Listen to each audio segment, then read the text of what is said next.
Hello and welcome to another DWG Daily Worship Guide podcast.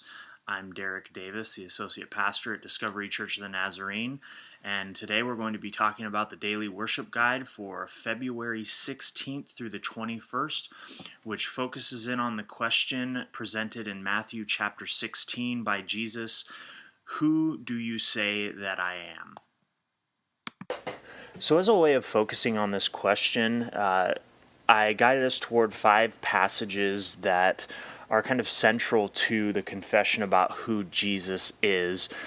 The first one obviously being the Matthew 16 passage where Peter confesses Jesus is the Messiah, the Son of the living God. The next two are from Hebrews chapters 1 and 2, which give us a few important points as to who Jesus is and how we are to confess who he is for the Christian community. And then, of course, the popular Christ hymn in Philippians chapter 2, and then finally the other Christ hymn that is found in Colossians chapter 1.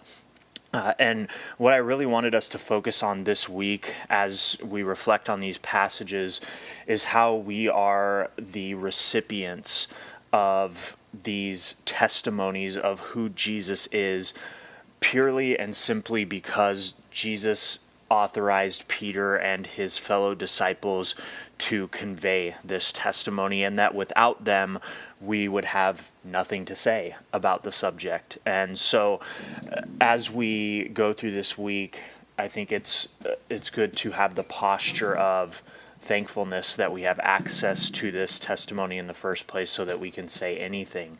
And also as a time to reflect and decide where our confession about Jesus has come from, because a lot of times we say things and think things and we're not really sure where we got it from. This is a good smattering of passages, I think, to get us to reflect on what we say, why we say it, and where we might find that in Scripture. And so as we begin, we'll just take a look at each of these passages and talk a little bit about what we can say about Jesus after reading them. So first, let's deal with the Gospel of Matthew passage, chapter 16, verses 13 through 20. The reason this passage is so fascinating with the confession of Peter, I think, is because of what has led up to it. In chapters 14 and 15, you get this string of events where the apostles are witnessing Jesus being compared to several important figures. The first is John the Baptist. Herod is convinced that Jesus is, in fact, John the Baptist raised from the dead, which worries him greatly since he's the one who killed him. The second is, in fact, the God of Israel. You see throughout this section that Jesus is feeding people on a mountain bread miraculously. This sounds a bit like what God did in Exodus by providing manna for his people. And so there's that correlation going on. There's the correlation of Jesus walking on the water. Water is generally considered from a Hebrew perspective to be this chaotic force that only God can control. And so the fact that Jesus is in fact walking on the water and in a way showing his dominance over the water, there's a clear indication here that since that's sitting right in between the two stories of the feeding of the 5,000 and 4,000, that perhaps this is more than just a human being that we're dealing with. And then the final comparison is Jesus with Son of David, the general messianic language that's used to proclaim that someone is in fact the rightful heir to the Davidic throne. And so it shouldn't be, I asked the question, given what we have read so far, does Peter's confession surprise you? Perhaps it does surprise us a bit, but it shouldn't surprise us too much. I think Jesus has left enough hints that Peter would be able to say, yeah, you're the Messiah, you are the Son of the living God. However, he doesn't quite understand what all that will entail. But for what it is, this is kind of the beginning of what the apostles will be charged with conveying to the rest of the world after Jesus has died and then has been resurrected. And so this is the core of the message of the apostles. And so this central confession of Jesus being the Messiah is continued on, obviously, throughout the rest of the New Testament in Acts, but also especially in the epistles. One in particular that is of note, we'll be dealing with three of them, but one in particular that is of note is the book of Hebrews, the letter to the Hebrews. Especially in chapter 1, I'm just going to read a portion of that, starting in verse 1. Long ago, at many times and in many ways, God spoke to our fathers by the prophets.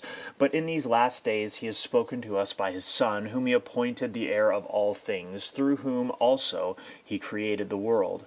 He is the radiance of the glory of God and the exact imprint of his nature, and he upholds the universe by the word of his power. After making purification for sins, he sat down at the right hand of the Majesty on high, having become as much superior to the angels as the name he has inherited is more excellent than theirs. And so Hebrews obviously has taken the general Christian confession that Jesus is the Messiah and all that that entails, his death and resurrection and so on, and has developed it a bit deeper and pulled out some more nuances for his particular community and what he is trying to convey to them. And so what's of particular note in this chapter is that the author appeals to the Psalms over and over and over again to attempt to show how we are supposed to understand a certain aspect of Jesus' identity. And that aspect is his relation to the other beings that God is surrounded with, namely angels or messengers, depending on the translation you have. And so the essential aspect of this is to give the reader the idea that Jesus is in fact not just some angelic being from Jewish mythology that kind of jumped out of heaven and became something more than the rest of the angels. He is in fact by default greater than the rest of these angelic beings, because he in fact is not one of them at all. He is actually the Son and not a servant. And in order to put that into perspective, of course, the author closes out the chapter by saying, are not all of these spirits, these angels, ministers to serve those who have inherited salvation? And so this is how the author wants to help his audience distinguish Jesus from what would normally be considered some sort of heavenly being that exists with God but is not in fact God. And I think the core phrase there is that he is the imprint of his nature, which would have been a fairly loaded phrase for a Jewish community to hear who is trying to grapple with Jesus' identity. And so I asked the question, what method does the author of Hebrews use to describe Jesus, and why would he do this? He's appealing to the Psalms because this is where David spoke. These are David's words, and if you're the son of David, if you are the Messiah, then you should live up to and live according to the words spoken by David. And so the author, I think, is grabbing onto these words and phrases from the book of Psalms in order to describe how we should understand Jesus in that context.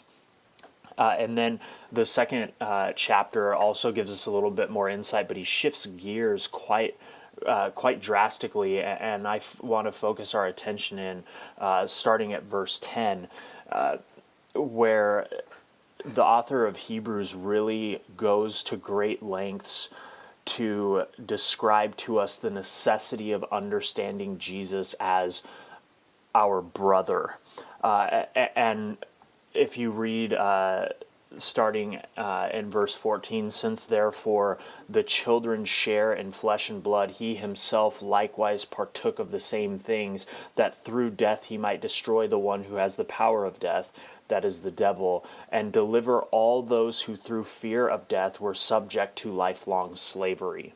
For surely it is not angels that he helps, but he helps the offspring of Abraham. Therefore he had to be made like his brothers in every respect, so that he might become a merciful and faithful high priest in the service of God, to make propitiation for the sins of the people.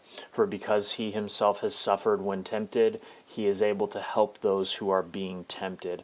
This is an aspect of Jesus' identity that we often overlook, I think, unfortunately, and that is that part of God's mission in the incarnation, in becoming the person that we know as Jesus, the Messiah, is to show us that he's not unwilling to engage in the same creation that he tells us we have to engage in. And what I mean is, it's one thing for a judge to look upon a situation and proclaim a judgment. It's another thing for a judge to be in the situation with those he is judging and then provide a judgment, because it gives perspective. And I think the importance here for the author of Hebrews, for at least in the aspect of Jesus' identity, is that he wants his audience to understand that God is not just out there somewhere watching and judging us and either loving or hating us depending on what we do. He is willing to live just as we lived and suffer just as we suffer. And I think that's why he has the right to say something like, endure sufferings. Why? How could God ask us to do that? Because this is the world we live in, and he was willing to live in it with us. I think that's an important aspect of the Messiah that comes out in the Gospels, in the narratives, but Hebrews here gives us a really nice, concise, tight way to say it and confess it as a Christian people. And this moves us right into Paul's confession. In Philippians chapter 2, it's a fairly famous passage where Paul is attempting to convey to the church in Philippi, the Philippians, that they need to exhibit the kind of concern that Jesus had for others. And so what he calls them to is a kind of selfless giving of themselves to the others in their community, so that that community might be built up in love. And as a way of exhorting them to do that, of challenging them to do that, he gives them this handy little hymn that really begins in verse 6, but it basically conveys the idea that one of the telling characteristics of Jesus is his emptying of himself. So starting in verse 6, it says, who, namely Jesus, because he was in the form of God, did not count equality with God a thing to be grasped, but emptied himself by taking on the form of a servant. Now, many of your translations there in verse 6 might say who, though he was, kind of giving you this idea that although he was God, he decided to do this other thing. So although he had the right to essentially be equal with God, he decided not to be. That, I think, is definitely a possible way of reading it, but of course this is the Derek Davis translation, and I think there are a number of people who would agree with me here that it's very possible that this is also the reason that he did not count equality with God a thing to be grasped. So you could say Jesus, because he was in the form of God. Now what that does to our confession of who Jesus is it allows us to say that it's not that God deserved everything and decided, you know what, I'm just going to give it all up so that I can show you how great I am by being humble. Rather, this is God's nature. This is who God is. It is in his nature to give up his authority for the sake of showing us his care and concern. And so it's not just that Jesus decided to do this one day. This is his very nature. And because of that nature, because he did not count equality with God a thing to be grasped, he emptied himself. It's a natural thing for him to do because of who he is. And it's this characteristic that you see in the cross. It's this characteristic, I think, that you see in the incarnation, building off of what we just talked about in Hebrews chapter 2, that what makes Jesus perfect is his ability to come to us as one of us and show us his care and concern in the flesh, that he's willing to suffer with us. And what Philippians does to that is it goes a step further and says, yeah, you're right. He did show us that he was willing to suffer with us, but he didn't just do it because he had to. He did it because he wanted to, because this is who he is and this is how he displays his character. Finally, we have the last passage of the week found in Colossians chapter 1, verses 9 through 23. And I asked the same question here as I did for the Philippians passage, and that is, what's the key characteristic of Jesus in this confession? And I think it's going to be more in line with some of the things that we're familiar with in John chapter 1 and even Hebrews chapter 1, but it's for a completely different purpose. And what I mean by that is, in John 1, when you get this confession of in the beginning was the Word, and the Word was with God, and the Word was God. He was with God in the beginning. This is the beginning of a narrative, of a story to tell who this person Jesus is and give you this backstory. And in Hebrews, as I said before, Jesus is identified as someone who is above the other angelic beings because he is in fact the image of God himself. He is the perfect imprint of his nature. And so the concerns that they have that shape what they say are quite a bit different from what we find in Colossians. And I think we find the concern of the confession in verse 11 of chapter 1, or beginning in verse 11 of chapter 1, where Paul says, "May you be strengthened with all power according to his glorious might, for all endurance and patience with joy, giving thanks to the Father who has qualified you all to share in the inheritance of the saints in light. He," God the Father, "has delivered us from the domain of darkness and has transferred us into the kingdom of his beloved Son, in whom we have redemption, the forgiveness of sins." Now, this is the introduction to what is another Christ hymn written by Paul here in Colossians. And that introduction, I think, is supposed to kind of give us an idea of why Paul is about to tell us what he's about to tell us. Namely, he wants to explain how and why we have been delivered from the domain of darkness and transferred into the kingdom of his beloved Son. Why would we want to be in that kingdom, and how do we get into that kingdom, I think is Paul's question in this passage. And so he takes it upon himself to explain who this beloved Son is. And he says in verse 15, "He is the image of the invisible God, the firstborn of all creation. For by him all things were created in heaven and on earth, visible and invisible, whether thrones or dominions or rulers or authority." This is the domains of darkness, right? So he's explaining the things that we used to belong to, that we have been delivered from. He is in fact the means by which those things were created. And so how does he have the right to transfer us into this new kingdom? Well, because he was in fact the one who created the thrones, dominions, rulers, and authorities in the first place. In fact, all things were created through him and for him. And he is before all things, starting in verse 17, and in him all things hold together. He is the head of the body, the church. He is the beginning, the firstborn of the dead, that in everything he might be preeminent. For in him all the fullness of God was pleased to dwell, and through him, and here's where we finally get the answer to the question, to reconcile to himself all things, whether on earth or in heaven, making peace. How?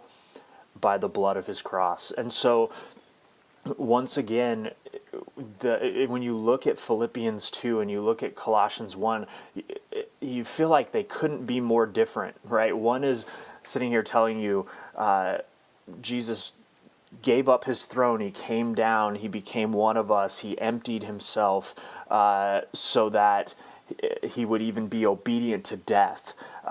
This kind of lowly picture of Jesus as a way of exhorting the Philippians to be to not be self-serving, to give up their own rights for the sake of their brothers and sisters.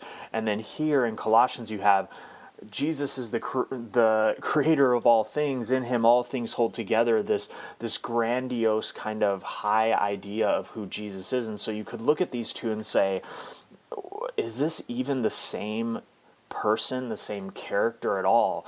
And then Paul, because he's concerned about explaining how we have been reconciled or why we have been reconciled, he gets to the end of this hymn and he simply says, and through him to reconcile to himself all things, because remember, all things were created through him and he holds all things together.